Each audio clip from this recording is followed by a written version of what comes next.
ஒரக்கடம் அருகே இருசக்கர வாகனத்தில் அழைத்துச் சென்ற இளம்பெண்ணை பாலியல் வன்கொடுமை செய்த வாலிபர் கைது செய்யப்பட்டுள்ளார்.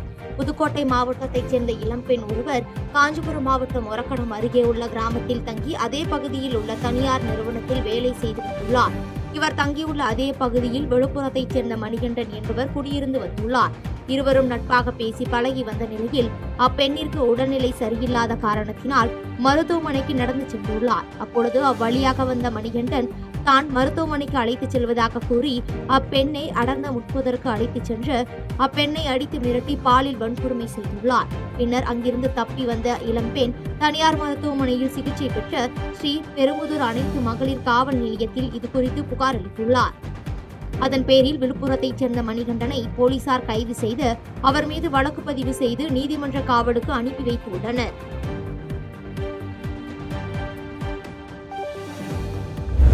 திட்டத்தில் 2250 பயனாளிகளுக்கு வீடு கட்டும் ஆணை வழங்கப்பட்டுள்ளது என அமைச்சர் KKSSR ராமச்சந்திரன் தெரிவித்துள்ளார். விருதுநகர் மாவட்டம் அருப்புக்கோட்டை ஊராட்சி ஒன்றிய அலுவலகத்தில் கலைஞரின் கனவு இல்ல திட்டத்தின் கீழ் பயனாளிகளுக்கு வீடு கட்டுவதற்கான ஆணை வழங்கும் நிகழ்ச்சி நடைபெற்றது. மாவட்ட ஆட்சித்தலைவர் சுகபுத்ரா முன்னிலையில் நடைபெற்ற இந்த நிகழ்ச்சியில் வருவாய் மற்றும் பேரிடர் மேலாண்மைத்துறை அமைச்சர் KKSSR ராமச்சந்திரன் கலந்து கொண்டு 100 பயனாளிகளுக்கு வீடு கட்டுவதற்கான ஆணையை வழங்கினார். அப்போது இந்த நிகழ்ச்சியில் பேசிய அமைச்சர் KKSSR ராமச்சந்திரன் விருதுநகர் மாவட்டத்தில் கலைஞரின் கனவு இல்ல திட்டத்தில் 2250 பயனாளிகளுக்கு 78.75 லட்சம் ரூபாய் மதிப்பில் வீடு கட்டும் ஆணை வழங்கப்பட்டுள்ளது என்றும், அதேபோல் அருப்புக்கோட்டை ஊராட்சி ஒன்றியத்தில் மொத்தம் 361 பேருக்கு ரூபாய் 12.63 லட்சம் அறிவிப்பில் வீடு கட்ட ஆணை வழங்கப்பட்டுள்ளது என தெரிவித்தார். இது நம்முடைய முதலமைச்சர் அவர்கள் அவருடைய தந்தையாருடைய கனவை நிறைவேற்றுகிற முறையில இந்த திட்டத்தை கொண்டு வந்திருக்கிறார்கள். நம்முடைய மாவட்டத்தை பொறுத்தளவிற்கு மொத்தம் இதுவரை 2250 பேர் கொடுத்துருக்கோம். இதே மாதிரி உங்களை மாதிரி பயனாளிகள் 2250 பேர் கொடுத்துருக்கோம். அதோடைய மதிப்பு எவ்வளவுனா 78.75 லட்சம் ரூபா இந்த வீடு கட்டுறதுக்காக நாம் கொடுத்துருக்கோம். நம்ம அருப்புக்கோட்டை யூனியனை பொறுத்தளவுக்கு இதுவரைக்கும் 278 பேர் கொடுத்துருக்கோம். இன்னைக்கு ஒரு 83 பேர் கொடுக்குறோம். மொத்தம் 361 பேருக்கு 12.63 லட்சம் ரூபாய் செலவுல இன்றைக்கு நாம் கொடுக்க போறோம். புது வண்ணாரப்பேட்டையில் சிறுமியை ஆசை வார்த்தை கூறி திருமணம் செய்வதாக கடத்திச் சென்ற நபர் கைது செய்யப்பட்டுள்ளார். சென்னை புது வண்ணாரப்பேட்டை நாகூர் தோட்டம் பகுதியைச் சேர்ந்த 17 வயது சிறுமி 12ஆம் வகுப்பு முடித்து கல்லூரிக்கு செல்ல உள்ள நிலையில் அருகில் உள்ள கடைக்கு சென்று வருவதாக தனது தாயிடம் கூறி சென்றுள்ளார். இந்நிலையில் நீண்ட நேரமாக மகள் வீடு திரும்பாததால் மகளை அவர் பல இடங்களில் தேடி கிடைக்காததால் ராயபுரம் அனைத்து மகளிர் காவல் நிலையத்தில் அச்சிறுமியின் தாய் புகார் அளித்துள்ளார். அதன் பேரில் அனைத்து மகளிர் காவல் நிலைய ஆய்வாளர் சீலாமேரி வழக்கு பதிவு செய்து விசாரணை செய்தபோது சிறுமியிடம் ஆசை வார்த்தை கூறி திருமணம் செய்வதாக ராஜேஷ் என்பவர் கடத்தி சென்றது தெரியவந்தது. இதனைத் தொடர்ந்து இருவரையும் பிடித்து சிறுமியை தாயிடம் ஒப்படைத்த போலீசார் ராஜேஷை கைது செய்து நீதிமன்றத்தில் ஆஜர்படுத்தி போக்சோ சட்டத்தில் புழல் சிறையில் அடைத்தனர்.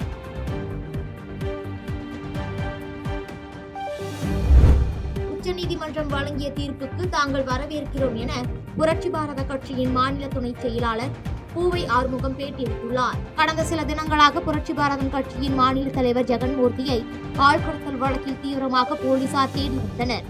இதற்கு முன் ஜாமீன் பெற புரட்சி பாரதம் கட்சி தீவிரமாக ஈடுபட்டு வந்த நிலையில் உச்சநீதிமன்றம் அவருக்கு ஜாமீன் வழங்கியது. இந்நிலையில் இதுகுறித்து கள்ளக்குறிச்சியில் புரட்சி பாரத கட்சியின் மாநில துணை செயலாளர் பூவை ஆறுமுகம் செய்தியாளர்களை சந்தித்தார். அப்பொழுது பேசிய அவர் இத்தீர்ப்பு வரவேற்கத்தக்கது என்றும் அதற்கு தாங்கள் தலை வணங்குகிறோம் என்றார்.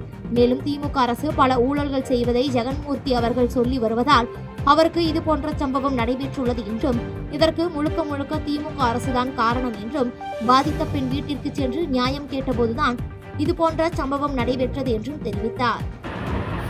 அதாவது எங்களோட உரிமையை நாங்கள் நீதிமன்றத்தை சொல்லி பிணை கேட்டிருந்தோம். உயர் நீதிமன்றத்தில் எங்களுடைய குறைகள் எல்லாமே சொல்லி நம்ம நீதிமன்றத்தில் ஒரு முறைப்படும் போது திமுக அரசால் இருக்கக்கூடிய அரசு வழக்கறிஞர்கள் எங்களை வெளியில் விடக்கூடாதுன்னு அப்ஜெக்ஷன் தெரிவிக்கிறாங்க. நீதி அரசர்கிட்ட எங்கள் மேலே எந்த விதமான முகாந்திரமும் இல்லை, எங்களுக்கு பிணை கொடுங்க, நீங்கள் விசாரணைன்னு சொல்லி காவல்துறை விசாரணைக்கு அழைக்கிறாங்க. கிட்டத்தட்ட 9 மணி நேரம் விசாரணைக்கு நாங்கள் உட்பட்டு விசாரணைக்கு நீதிமன்றத்தை நாடி நீதிமன்றம் என்ன சொல்லுதோ அதை கட்டுப்பட்டு நாங்கள் விசாரணையில் ஆஜரானோம். ஆனால் அப்பட்டமா அரசு துறை வழக்கறிஞர் வந்து என்ன சொல்றாங்க, அவங்க விசாரணைக்கு உட்படலை அப்படின்னு சொல்றாங்க. அதை பேஸ் பண்ணி தான் இவருக்கு பிணை கிடையாது, நாங்கள் வந்து பிணை வந்து கேன்சல் பண்ணுறோம்னு சொல்லி இவங்களை வந்து டிஸ்மிஸ் பண்ணுறாங்க, பெயிலை டிஸ்மிஸ் பண்ணுறாங்க. அதை எதிர்த்து சுப்ரீம் கோர்ட்டில் வந்து நாங்கள் வந்து பெயில் தாக்கல் பண்ணுறோம். அதை மாண்புமிகு நீதியரசர்கள் இன்று 2 பெஞ்ச் நீதியரசர்கள் வந்து இன்று விசாரணை செஞ்சாங்க. விசாரணையில் எங்கள் தரப்பில் எந்த விதமான குற்ற சம்பவங்களுக்கு நாங்கள் ஈடுபடலை.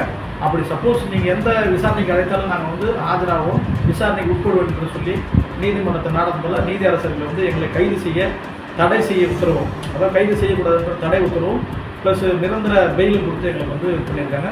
அதை நாங்கள் வந்து தலை வணங்குகிறோம். உச்சநீதிமன்றம் வழங்கிய தீர்ப்பு மிக சிறப்பான தீர்ப்பு. அந்த தீர்ப்பை வந்து நாங்கள் வரவேற்று வாழ்த்தி வணங்குகிறோம்.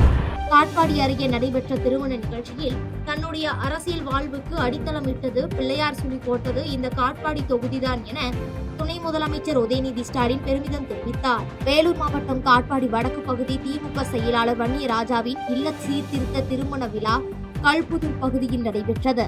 இதில் துணை முதலமைச்சர் உதயநிதி ஸ்டாலின் கலந்து கொண்டு திருமணத்தை நடத்தி வைத்து மணமக்களை வாழ்த்தினார். இதில் அமைச்சர் துரைமுருகன், ஆர் காந்தி, சட்டமன்ற உறுப்பினர்கள், நாடாளுமன்ற உறுப்பினர்கள் ஆகியோர் உடனிருந்தனர். இவ்விழாவில் துணை முதலமைச்சர் உதயநிதி ஸ்டாலின் பேசுகையில், தன்னுடைய அரசியல் வாழ்வுக்கு அடித்தளமிட்டு பிள்ளையார் சுழி போட்டது இந்த காட்பாடி தொகுதிதான் என்றும், ஓரணியில் தமிழ்நாடு திட்டத்தில் ஒரு வாக்குச்சாவடிக்கு 30% அளவிற்கான உறுப்பினர்களை சேர்க்க வேண்டும் என்று கேட்டுக்கொண்டார். தொடர்ந்து நிகழ்ச்சியில் பேசிய அமைச்சர் துரைமுருகன், துணை முதலமைச்சர் உதயநிதிக்கு அவரது தாத்தாவை போல் ஞாபக சக்தி அதிகம் என்றும், உதயநிதிக்கு கலைஞரை போல் கம்ப்யூட்டர் மைண்ட் என புகழ்ந்து பேசினார். அதைத்தான் அவர்களுக்கு சுட்டிக்காட்டினார். ஆனால் என்ன விஷயம் என்று எனக்கு ஞாபகம் இல்லை. ஆனால் அவருக்கு ஞாபகம் இருக்காது. இந்த ஞாபக சக்தி அவர் தாத்தாவிலிருந்து வந்தது. காரணம் கலைஞரை போல் ஒரு கம்ப்யூட்டர் மைண்ட் கேட்க முடியாது. கீழ்பெண்ணாத்தூர் பகுதியில் புதிய பள்ளி கட்டிடம் மற்றும் தரக்கட்டுப்பாட்டு ஆய்வக கட்டிடத்தை அமைச்சர் ஏவா வேலு ரிப்பன் வெட்டி குத்துவிளக்கு ஏற்றி துவக்கி வைத்தார். திருவண்ணாமலை மாவட்டம் கீழ்பெண்ணாத்தூர் பகுதியில் உள்ள அரசினர் மேல்நிலைப் பள்ளியில் புதிதாக 128 லட்சம் ரூபாய் மதிப்பீட்டில் கட்டப்பட்டுள்ள 6 வகுப்பறை கட்டிடம் மற்றும் 50 லட்சம் ரூபாய் மதிப்பீட்டில் கட்டப்பட்டுள்ள தரக்கட்டுப்பாட்டு ஆய்வக கட்டிட திறப்பு விழா நடைபெற்றது. இவ்விழாவில் பொதுப்பணி மற்றும் நெடுஞ்சாலைத்துறை அமைச்சர் ஏவா வேலு கலந்து கொண்டு ரிப்பன் வெட்டி குத்துவிளக்கு ஏற்றி பயன்பாட்டிற்காக துவக்கி வைத்தார். இந்நிகழ்ச்சியில் சட்டப்பேரவை துணை சபாநாயகர் கு பிச்சாண்டி, பாராளுமன்ற உறுப்பினர் CN அண்ணாதுரை, மாவட்ட ஆட்சித்தலைவர் தர்பகராஜ் உட்பட ஏராளமானோர் கலந்து கொண்டனர்.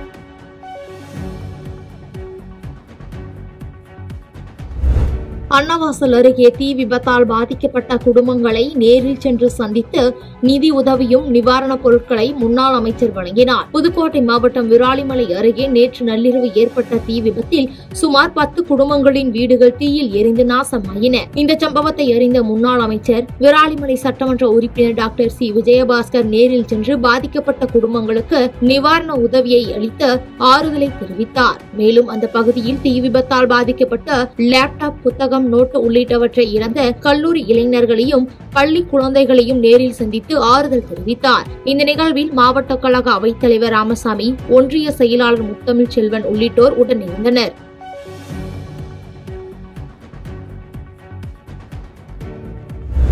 வருகின்ற ஜூலை 17ஆம் தேதி அதிமுக பொதுச் செயலாளர் எடப்பாடி கே பழனிசாமி வருகை தர உள்ளதாக மாவட்ட கழக செயலாளர் தெரிவித்துள்ளார். அதிமுக பொதுச் செயலாளர் எடப்பாடி கே பழனிசாமி எழுச்சி பயணம் தொடர்பாக நடைபெறும் பொதுக்கூட்டங்கள் மற்றும் வரவேற்பு நிகழ்ச்சிகளை சிறப்பாக நடத்துவதற்கு மயிலாடுதுறை மாவட்ட கழகம் சார்பில் செயல் வீரர்கள், வீராங்கனைகள் கூட்டம் நடைபெற்றது. மாவட்ட கழக அவைத்தலைவர், முன்னாள் சட்டமன்ற உறுப்பினர் PV பாரதி தலைமையில் நடைபெற்ற இக்கூட்டத்தில் முன்னாள் சட்டமன்ற உறுப்பினரும் மாவட்ட கழக செயலாளருமான எஸ் பவுன்ராஜ் சிறப்புரையாற்றினார். தொடர்ந்து செய்தியாளர்களிடம் பேசிய மாவட்ட கழக செயலாளர் எஸ் பவுன்ராஜ், மயிலாடுதுறை மாவட்டத்தில் வருகின்ற 17ஆம் தேதி அதிமுக பொதுச் செயலாளர் எடப்பாடி கே பழனிசாமி வருகை தர உள்ளார் என்றும், மக்களை காப்போம், தமிழகத்தை மீட்போம் என்ற தலைப்பில் ரோடு ஷோ, திறந்த வாகனத்திலும் மக்களை சந்தித்து பொதுக்கூட்டத்தில் உரையாற்ற உள்ளதாக தெரிவித்தார். நம்முடைய பொதுச் செயலாளர் அவர்கள் கொள்ளிடத்திலே வரவேற்பு கொடுக்கிறோம். அங்க ரோடு ஷோ, சீர்காழி தொகுதியில ஒரு இடத்துல ரோடு ஷோ, அவரே நேரடியாக மக்களை சந்திக்கிறார், களத்தை சந்திக்கிறார். அதுக்கப்புறம் மயிலாடுதுறை சீர்காழியில நகரத்துல பொதுக்கூட்டம், அவரை பேசுறாரு. அதுக்கப்புறம் நம்மளுடைய பூம்புகார் தொகுதியில வந்து கருவில ரோடு ஷோ, மக்களை நேரடியாக அவரே நடத்தி சந்திக்கிறார். அதுக்கப்புறம் ஆக்கூர் முக்கூட்டு, அதுக்கப்புறம் செம்மனார் கோயில்ல பொதுக்கூட்டம். அந்த பொதுக்கூட்டத்தை முடிச்சுட்டு அடுத்தது மயிலாடுதுறையில சின்ன கடற்கரையில வந்து பொதுக்கூட்டம். அந்த பொதுக்கூட்டத்தை முடிச்சுட்டு அவர் நம்ம 3 தொகுதியா உள்ள பிரகாரம் முடிச்சுட்டார். காலையே ஈவினிங் 4 மணிக்கு கொள்ளிடம், 5 மணிக்கு சீர்காழி, 6 மணிக்கு செம்மனார் கோயில், 7 மணிக்கு மயிலாடுதுறை. ஒரு 9:30 மணி 10 மணிக்குள்ள முடிச்சிடலாம். இல்ல அது வந்து நேரடியா அந்த சூழலுக்கு தக்கபடி. மகளிருக்கான உரிமை தொகையை நிறுத்த வேண்டும் என தமிழ்நாட்டை வஞ்சிக்கும் பாஜக அரசு கூறுவதாக நாடாளுமன்ற உறுப்பினர் ராணி ஸ்ரீகுமார் காட்டம் தெரிவித்துள்ளார். தென்காசி மாவட்டம் அரியப்பபுரத்தில் கீழப்பாவூர் தெற்கு ஒன்றிய திமுக சார்பில் திமுக அரசின் 4 ஆண்டு சாதனை விளக்க தெருமுனை கூட்டம் நடைபெற்றது. இதில் திமுக தெற்கு மாவட்ட செயலாளர் ஜெயபாலன், தென்காசி நாடாளுமன்ற உறுப்பினர் ராணி ஸ்ரீகுமார் ஆகியோர் கலந்து கொண்டனர். தொடர்ந்து நிகழ்ச்சியில் ஏழை எளிய மக்களுக்கு உதவும் வகையில் நலத்திட்ட உதவிகள் வழங்கப்பட்டது. தொடர்ந்து நிகழ்ச்சியில் தென்காசி நாடாளுமன்ற உறுப்பினர் ராணி ஸ்ரீகுமார் பேசுகையில், மத்திய பாஜக அரசு தமிழ்நாட்டிற்கான நிதி கேட்பதால் மகளிருக்கான உரிமை தொகையை நிறுத்த வேண்டும் என மத்திய அரசு கூறுவதாகவும் தெரிவித்தார். தொடர்ந்து புதிதாக ஆரம்பிக்கப்பட்ட கட்சியினரும் நேரடியாக முதலமைச்சராக விரும்புவதோடு இளைஞர்கள் தங்கள் பக்கம் இருப்பதாக ஒரு மாயையை உருவாக்குகின்றனர் என தாவேக தலைவர் விஜயை மறைமுகமாக விமர்சித்தார். ஒன்றிய பாஜக அரசு தொடர்ச்சியா தமிழ்நாட்டை வஞ்சித்து கொண்டிருக்கிறது. அவங்க நம்மளுக்கு நிதி தர மாட்டேங்கிறாங்க. நிதி கேட்டோம்னா அவங்க முதல்ல சொல்றது நீங்க 1000 ரூபாய் நிறுத்துங்க, அப்பதான் அவங்களுக்கு நிதி தருவோம் அப்படின்றாங்க. அதே மாதிரி நம்ம மாணவர்களுக்கு கல்விக்கான நிதியும் நிறுத்தி வைத்திருக்கிறார்கள். ஆனா நம்ம முதலமைச்சர் அவர்கள் நான் எந்த திட்டத்தையுமே நிறுத்த மாட்டேன், நீங்க நிதி கொடுக்காட்டாலும் பரவாயில்ல, நாங்க எப்படியாவது இந்த திட்டங்களை செயல்படுத்தி தீர்வோம் என்ற முனைப்புடன் செயல்பட்டு கொண்டிருக்கிறவர் தான் நம்ம முதலமைச்சர் அவர்கள். இப்போ சில புதுசா முளைச்ச கட்சிகள்லாம் வந்து நாங்க ஸ்ட்ரைட்டா சிஎம் தான் அப்படின்னு பேசிட்டு இருக்காங்க. அவங்க இளைஞர்கள்லாம் என்னவோ நம்ம பக்கம் தான் இருக்காங்க அப்படின்ற ஒரு மாயை தோற்றுவித்துக் கொண்டிருக்கிறார்கள். ஆனால் உண்மையிலே பண நிலவரம் அது கிடையாது. ஏன்னா ஒவ்வொரு குடும்பத்திலும் மாண்புமிகு முதலமைச்சர் தளபதியார் அவர்களின் திட்டம் இல்லாத ஒரு குடும்பம் கூட இருக்காது. எல்லா குடும்பத்திலையும் அட்லீஸ்ட் திட்டங்களை ஒரு திட்டத்திலேயே நீங்க பயனடைஞ்சிருக்கீங்க. ஓரணியில் தமிழ்நாடு சிறப்பு இயக்கத்தில் 6 லட்சம் உறுப்பினர்களை கட்சிக்கு சேர்க்க இலக்கு நிர்ணயிக்கப்பட்டுள்ளது என பாராளுமன்ற மாநிலங்களவை உறுப்பினர் KRN ராஜேஷ்குமார் தெரிவித்துள்ளார். நாமக்கல் கிழக்கு மாவட்ட திமுக அலுவலகத்தில் அக்கட்சியின் ஓரணியில் தமிழ்நாடு இயக்கம் குறித்து மாவட்ட திமுக செயலாளரும் பாராளுமன்ற மாநிலங்களவை உறுப்பினருமான KRN ராஜேஷ்குமார் செய்தியாளர்களை சந்தித்து விளக்கமளித்து பேசினார். அப்பொழுது பேசிய அவர், மண், மொழி, மானம் காக்க வேண்டும் என்ற நோக்கத்தோடு இந்த இயக்கம் வரும் 45 நாட்களுக்கு ஆகஸ்ட் 11ஆம் தேதி வரை நடத்தப்படும் என்றும், தமிழ் இனம், மொழி ஆகியவற்றுக்கு எப்போதெல்லாம் ஆபத்து ஏற்படுகிறதோ அப்போதெல்லாம் அதனை காக்க திமுக தொடர்ந்து செயல்பட்டு வருகிறது என தெரிவித்தார். மேலும் நாமக்கல் மாவட்டத்தில் திமுக நடத்தும் ஓரணியில் தமிழ்நாடு சிறப்பு இயக்கத்தில் 6 லட்சம் உறுப்பினர்களை கட்சிக்கு சேர்க்க இலக்கு நிர்ணயிக்கப்பட்டுள்ளது என தெரிவித்தார். திராவிட முன்னேற்ற கழகத்துடைய கட்சியினுடைய சட்ட விதிகள் ஒவ்வொரு 5 ஆண்டுக்கு ஒரு முறையும் உறுப்பினர் சேர்க்கை நடைபெறும். அதற்கு பிறகு எப்பொழுதெல்லாம் உறுப்பினர்களை சேர்த்துக் கொள்ள விரும்புகிறார்களோ அவர்களுக்கு விண்ணப்பம் அளிக்கப்பட்டு அந்த உறுப்பினர் சேர்க்கை நடைபெறும். மேலும் இப்பொழுது நவீன தகவல் தொழில்நுட்ப காலத்தில் டிஜிட்டலைஸ் மூலமாகவும் இந்த உறுப்பினர் சேர்க்கையானது நடைபெற்றுக் கொண்டுதான் இருக்கிறது. இப்பொழுது இந்த உறுப்பினர் சேர்க்கை என்பது கழகத்தின் மாவட்ட விழா இதையெல்லாம் கூட்டி இந்த உறுப்பினர் சேர்க்கையை வந்து நாம் நாமக்கல் மாவட்டத்தில் ஒரு 6 லட்சம் பேருக்கு நாம் உறுப்பினர்களாக ஏற்பட வேண்டும் என்ற அந்த இலக்கை நாங்கள் வைத்து அதை நோக்கி பயணிக்கிறோம். 9 பவுன் நகைக்காக சந்தேகத்துடன் முதுகில் எவ்வளவு அடி அடித்தீர்கள் என்றால் 1000 கோடி ஊழல் செய்த அமைச்சர்கள் முதுகில் எவ்வளவு அடி அடிக்க வேண்டும் என பாஜக மூத்த தலைவர் தமிழிசை சவுந்தரராஜன் கேள்வி எழுப்பியுள்ளார். மத்திய உள்துறை அமைச்சர் அமித்ஷாவை அவதூறாக பேசிய திமுக MP ராசாவை கண்டித்து சென்னை சைதாப்பேட்டை பனகல் மாளிகையில் போராட்டத்தில் ஈடுபட முயன்ற பாஜக மூத்த தலைவர் தமிழிசை சவுந்தரராஜனை போலீசார் கைது செய்யும் விதமாக காவல் பேருந்தில் ஏற்றி சென்றனர். பின்னர் செய்தியாளர்களை சந்தித்த பாஜக மூத்த தலைவர் தமிழிசை சவுந்தரராஜன் பேசுகையில், நகைக்காக சந்தேகத்துடன் திருபுவனம் அஜித்தை இவ்வளவு அடி அடித்தீர்கள் என்றால் 9 அமைச்சர்கள் மீது ஊழல் வழக்கு பதிவு செய்யப்பட்டுள்ளது என்றும் 1000 கோடி ஊழல் செய்த அமைச்சர்களை எவ்வளவு அடி அடிக்க வேண்டும் என்றும் கேள்வி எழுப்பினார். மேலும் அதிகாரத்தில் இருப்பவர்களின் ஆணை இல்லாமல் இது நடந்திருக்க முடியாது என்றும், அஜித்குமார் முதுகில் விழுந்த ஒவ்வொரு அடியும் தமிழகத்தில் சாமானியர்களின் முதுகில் விழுந்த அடி என்றும், இதற்கு முதலமைச்சர் மு.க. ஸ்டாலின் அரசு பதில் சொல்ல வேண்டும் என்று தெரிவித்தார். ஒரு 5-9 பவுன் நகை மிஞ்சி போனா ஒரு 4 லட்சம் ரூபாய் இருக்கும். ஒரு 4 லட்சம் பவுனுக்கு சந்தேகத்தோட முதுகுல இவ்வளவு அடி அடிச்சீங்கன்னா 1000 கோடி ஊழல் செய்த அமைச்சர்கள் முதுகில் எவ்வளவு அடி அடிக்கணும்னு நான் கேட்கிறேன். 9 அமைச்சர்கள் ஊழல் குற்றச்சாட்டில் வழக்கு பதிவு செய்யப்பட்டிருக்கிறது. அவங்க முதுகில் எவ்வளவு அடி அடிக்கணும்? ஆக ஒரு சந்தேகத்தின் பேரில் ஒரு 9 பவுன் காணுன்றதுக்காக இவ்வளவு கொடுமைப்படுத்தினீர்கள் என்றால், அந்த மடப்புறம் காளியின் வாசலில் இந்த கொடுமை நடந்து கொண்டிருக்கிறது என்றால், அந்த சிசிடிவி கேமரா பார்ப்பது கண்களில் நீர் வடிகிறது. தமிழ்நாட்டிலே இப்படி யாரின் ஆணையின் பேரில் போலீஸ்காரர்கள் இதை நடத்தினார்கள்? யூனிஃபார்ம் கூட போடாம எப்படி அவரை நீங்கள் துன்பப்படுத்தினீர்கள்? எப்படி காயப்படுத்தினீர்கள்? யாரின் ஆணையின் பேரில் அதை செய்தீர்கள்? விசாரணை கைதி அஜித்குமார் உயிரிழந்த சம்பவத்தில் அவரது குடும்பத்தினரை தமிழக அரசு சார்பில் அமைச்சர் மற்றும் ஆட்சியர் நேரில் சந்தித்து ஆறுதல் தெரிவித்தனர். சிவகங்கை மாவட்டம் திருப்புவனம் அருகே மடப்புறத்தில் கோயில் காவலாளி 10 பவுன் நகை திருட்டு வழக்கில் விசாரணைக்காக அழைத்துச் செல்லப்பட்டு உயிரிழந்த நிலையில் அஜித்குமாரின் இல்லத்திற்கு தமிழக அரசு சார்பில் கூட்டுறவுத்துறை அமைச்சர் KR பெரியகருப்பன், மாவட்ட ஆட்சியர் பொற்கொடி நேரில் சந்தித்து ஆறுதல் தெரிவித்தனர். அப்போது தொலைபேசியில் தமிழக முதலமைச்சர் மு.க. ஸ்டாலின் தொடர்பு கொண்டு நடந்த நிகழ்விற்கு வருத்தம் தெரிவித்ததோடு உரிய நடவடிக்கை எடுப்பதாகவும் அரசு சார்பில் நிவாரணம் வழங்கப்படும் என தெரிவித்தார்.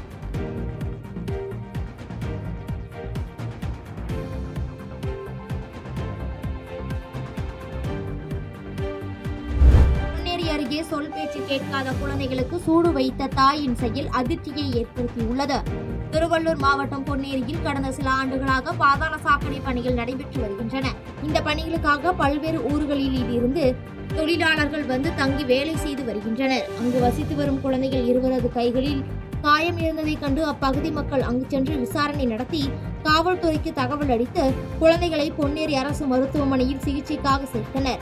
அங்கு வந்த போலீசார் விசாரணையில் முதல் கணவருடன் பிரிந்து 2வது கணவருடன் வசித்து வரும் அந்த குழந்தைகளின் தாய் சத்யா குழந்தைகள் சொல் பேச்சு கேட்கவில்லை என சூடு போட்டதாக தெரிய வந்தது. இதனையடுத்து சத்யா, அவரது 2வது கணவர் அன்பரசன் ஆகிய இருவரை காவல் நிலையம் அழைத்துச் சென்று தீவிர விசாரணை நடத்தி வருகின்றனர்.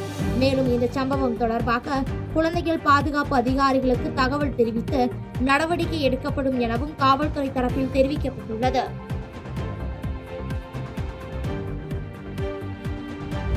உடுமலையில் இடத்தகராறில் 3 பேருக்கு பலத்த காயம் மற்றும் ஒருவருக்கு கையில் வெட்டு காயத்துடன் மருத்துவமனையில் அனுமதிக்கப்பட்டுள்ளார். திருப்பூர் மாவட்டம் உடுமலை அடுத்த கோட்டமங்கலம் ஊராட்சியில் வசித்து வரும் செந்தில்குமார் என்பவருக்கும் அருகில் உள்ள செல்வகுமார் தரப்பினருக்கும் இடையே இடத்தகராறு இருந்து வந்துள்ளது.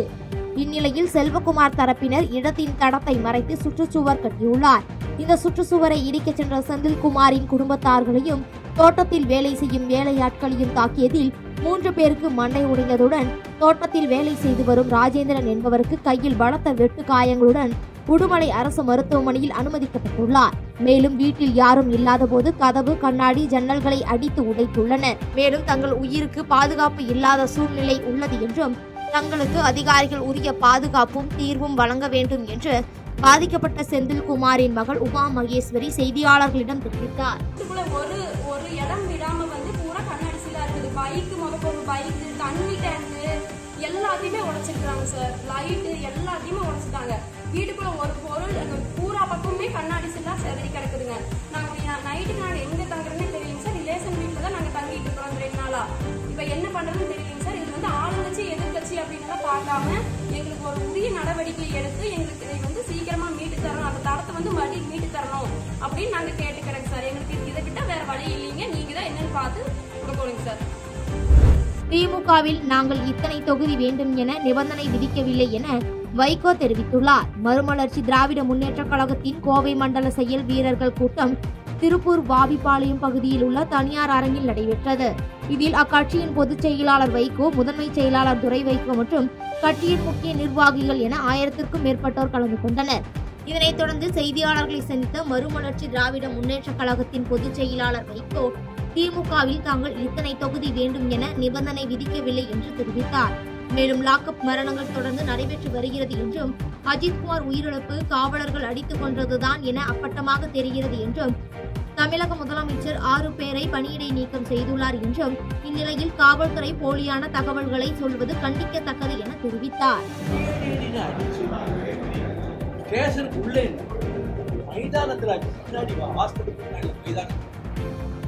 அடிச்சு அவங்க சிறுநீரகத்திலிருந்து ரத்தம் பிடிச்சு அது பிறகு தனியார் ஆஸ்பத்திரியில் சேர்க்கமாக அரசு ஆஸ்பத்திரிக்கு வழியிலேயே அந்த அஜித்குமார் இறந்து விட்டார். இதை போலீசார் செய்த கொலை. உடனே முதலமைச்சர் அவர்கள் நடவடிக்கை எடுத்து சொல்லி 6 கான்ஸ்டபிள்கள் ஸ்பெஷல் ஆர்மி போலீஸ் அந்த 6 கான்ஸ்டபிள்களையும் அவர்கள் பணியிடை நீக்கம் செய்திருக்கிறார்கள். இதற்கு பிறகு இதற்கு பொய்யான கற்பனைகளை காவல்துறையினரே வெளியே சொல்லி அடித்துக் கொல்லப்படவில்லை, அவருக்கு காக்காவதி போன்றது என்று சொல்வதென்றால் இது அநீதியிலும் அநீதி, மிக படுகயமை. வருங்காலத்தில் ஆபத்திலிருந்து தமிழகத்தை காக்க ஒற்றை தமிழ்நாடு என்ற ஒரே கோஷத்தை உருவாக்கி தமிழகமே விழுத்துக் கொண்டிருப்பதாக அமைச்சர் ஐ. பெரியசாமி தெரிவித்தார். திண்டுக்கல் மாவட்ட திமுக அலுவலகத்தில் செய்தியாளர்களை சந்தித்த ஊரக வளர்ச்சித்துறை அமைச்சர் ஐ. பெரியசாமி புதிய குறிக்கோளை நோக்கி வருங்காலத்தில் ஆபத்திலிருந்து தமிழகத்தை காக்க ஒற்றை தமிழ்நாடு என்ற ஒரே கோஷத்தை உருவாக்கி தமிழகமே விடுத்துக் கொண்டிருப்பதாகவும் அஜித்குமார் லாக்அப் மரண வழக்கில் முதலமைச்சரை பொறுத்தவரையில் எந்த தயவு தட்சணையின்றி நடவடிக்கை எடுப்பதில் அவருக்கு நிகர் அவர்தான் என்று தெரிவித்தார். தமிழ்நாட்டுடைய உரிமைகள், நம்முடைய மொழி, நம்முடைய பண்பாடு இவைகளெல்லாம் பறிக்கிற அளவிற்கு இன்னைக்கு மத்திய அரசு ஒரு பாசிச ஆட்சி மத்தியில் நடத்தி கொண்டிருக்கிறது. அதுதான் நம்ம சொல்றோம்.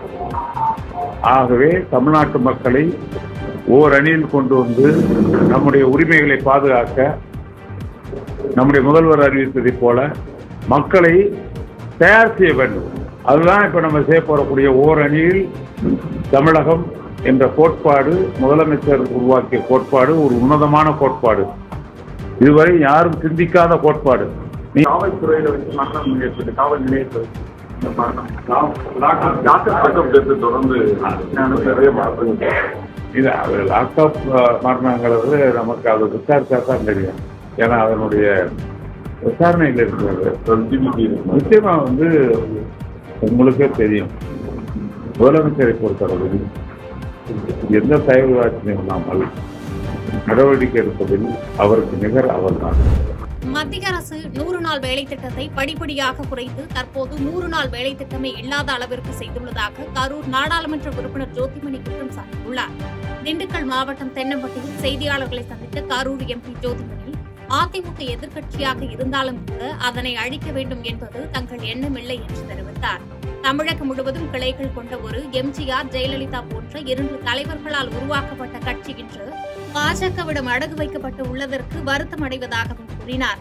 மேலும் மின்கட்டண உயர்வால் ஏழை எளிய மக்கள், சிறு குறு தொழில்களை நடத்துபவர்கள் கடுமையாக பாதிக்கப்படுவதாகவும் மின்கட்டணம் உயர்த்தப்படக்கூடாது என்பது தனது நிலைப்பாடு என்று கருத்து கூறினார்.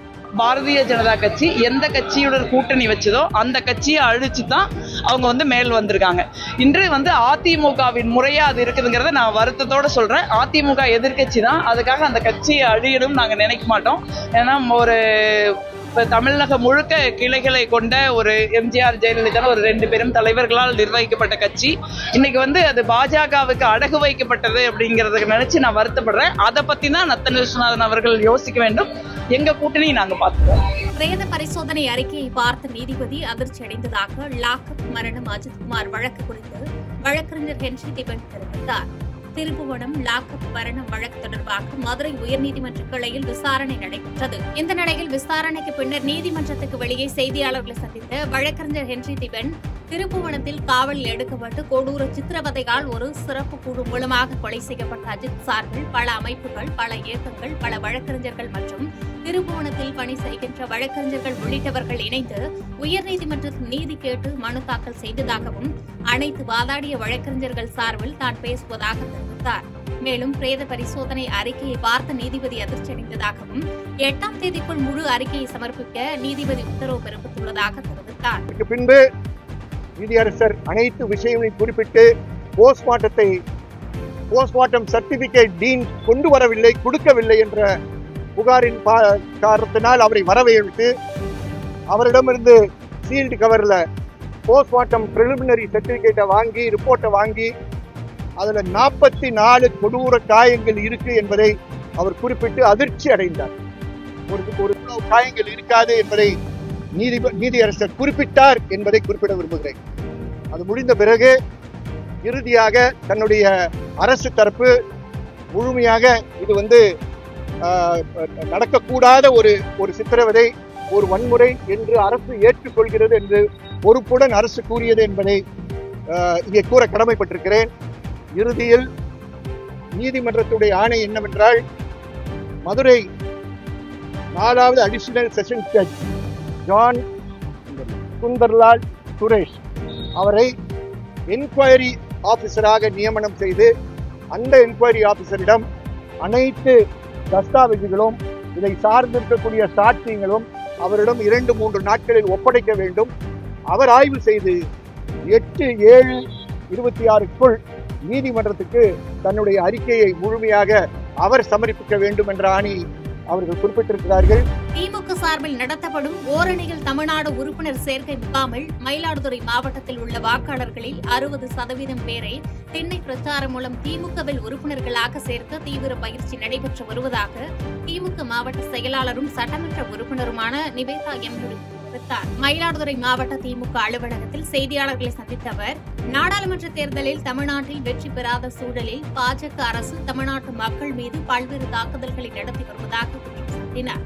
இதனை மக்களிடம் எடுத்து செல்லக்கூடிய வகையில் ஓரணியில் தமிழ்நாடு திட்டத்தை தமிழ்நாடு முதலமைச்சர் முன்னெடுத்துள்ளார் என்றும் இதன் மூலம் 2026 சட்டப்பேரவை தேர்தலில் தமிழ்நாட்டில் 234 தொகுதிகளிலும் திமுக மகத்தான வெற்றி பெறும் என்றும் தெரிவித்தார். ஓரணியில் தமிழ்நாடு என்கிற ஒரு நிகழ்வை ஆரம்பித்து தமிழ்நாட்டில் உள்ள அனைத்து குடும்பங்களையும் நம் மண், மொழி, மானம் காக்க ஓரணியில் தமிழ்நாடு என்ற மாபெரும் உறுப்பினர் சேர்க்கை நமது மாவட்டம் முழுவதும், தமிழ்நாடு முழுவதும் துவங்கப்பட்டிருக்கிறது. நமது மாவட்டத்தில் இன்றிலிருந்து துவங்கப்பட்டிருக்கிறது. அதற்கு ஒரே காரணம், ஓரணியில் தமிழ்நாடு இருக்க வேண்டும் என்ற ஒரே காரணத்திற்காக தான் செய்தது, வேற ஒன்றும் கிடையாது. இதற்கெல்லாம் காரணம், மாறாக பாசிச பாஜக அரசு பல்வேறு விளைவாக இந்த தமிழ்நாட்டை வஞ்சிக்கிற வேலையை பார்க்குறாங்க. அதில் ஒரு தான் இந்த அதிமுக எடப்பாடி பழனிசாமியை வைத்து இந்த தமிழ்நாட்டில் உள்ள பல கோணங்களில் தமிழ்நாட்டின் கலாச்சாரம், தமிழ்நாட்டின் தன்மை எல்லாத்தையும் கெடுக்கிற வேலையை பார்க்குறாங்க. ஆகையால் தான் இன்றைக்கி ஓரணியில் தமிழ்நாடுங்கிற ஒரு உறுப்பினர் சேர்க்கை முன்னெடுப்பை இன்றைக்கி மாண்புமிகு முதலமைச்சர் இன்றைக்கி சிறப்பாக கொண்டு போயிருக்கோம். புதுச்சேரியில் காணாமல் போன சிறுமியை கண்டுபிடிக்க ரூபாய் 5000 வாங்கிய எஸ்ஐ தம்பதி மீது லஞ்ச ஒழிப்பு போலீசார் வழக்கு பதிந்து விசாரித்து வருகின்றனர். புதுச்சேரி அடுத்த வெள்ளியனூர் பகுதியைச் சேர்ந்த 17 வயது சிறுமியை கடந்த ஆண்டு ஜூன் 5ஆம் தேதி கேரளாவை சேர்ந்த வாலிபர் கடத்தி சென்றதாக சிறுமியின் தாய் வெள்ளியனூர் சப் இன்ஸ்பெக்டர் சரண்யாவிடம் புகார் அளித்தார். புகார் மீது எஸ்ஐ நடவடிக்கை எடுக்காமல் தாமதப்படுத்தியதாக தெரிகிறது. மேலும் சிறுமியின் தந்தையிடமிருந்து 5000 பணத்தை பெற்றுள்ளார். இதுகுறித்து சிறுமியின் தந்தை கடந்த ஆண்டு ஜூலை 6ஆம் தேதி டிஜிபியிடம் புகார் மனு அளித்தார். அதன் பேரில் விசாரணை நடந்தது. அப்போது எஸ்ஐ சரண்யாவின் கணவருமான தற்போதைய வாகூர் சப் இன்ஸ்பெக்டருமான பிரபு என்பவர் கடந்த ஆண்டு ஆகஸ்ட் 6ஆம் தேதி இரவு சிறுமியின் தந்தையை போனில் தொடர்பு கொண்டு பேசியதுடன் அவர் அனுப்பிய ரூபாய் 5000 பணத்தை அவரது வங்கிக் கணக்குக்கு ஜிபேவில் திருப்பி அனுப்பியுள்ளார். இந்த விவகாரத்தை தொடர்ந்து எஸ்ஐ சரண்யா கடந்த 3 மாதங்களுக்கு முன்பு வெள்ளியனூரில் இருந்து உணவு கடத்தல் தடுப்பு பிரிவுக்கு மாற்றப்பட்டார். இந்நிலையில் சிறுமியின் தந்தை காணாமல் போன தனது மகளை கண்டுபிடித்து தர லஞ்சம் வாங்கியதாக சப் இன்ஸ்பெக்டர் சரண்யா அதன் திருப்பு கொடுத்த அவரது கணவரான சப் இன்ஸ்பெக்டர் பிரபு மீது நடவடிக்கை எடுக்க கோரி லஞ்ச ஒழிப்பு போலீசில் புகார் அளித்தார். அதன் பேரில் லஞ்ச ஒழிப்பு பிரிவு இன்ஸ்பெக்டர் ராமு மற்றும் போலீசார் சப் இன்ஸ்பெக்டர் சரண்யா அவரது கணவர் பிரபு மீது குற்றத்திற்கு உடந்தையாக இருத்தல், லஞ்சம் வாங்கியது, அரசு ஊழியர் நன்னடத்தை விதிமீறி ஒழுங்கின செயலில் ஈடுபட்டது ஆகிய 3 பிரிவுகளில் வழக்கு பதிந்து விசாரித்து வருகின்றனர். செய்திகளை உடனுக்குடன் தெரிந்து கொள்ள கீழ்க்கண்ட கேபிள் மற்றும் டிடிஎச் நெட்வொர்க்குகளில் எம் நாடு செய்தி தொலைக்காட்சியை காணுங்கள். பாதகம் செய்பவரை கண்டால் நாம் பயம் கொள்ளலாகாது பாப்பா. மோதி மிதித்து விடு பாப்பா, அவர் முகத்தில் உமிழ்ந்து விடு பாப்பா.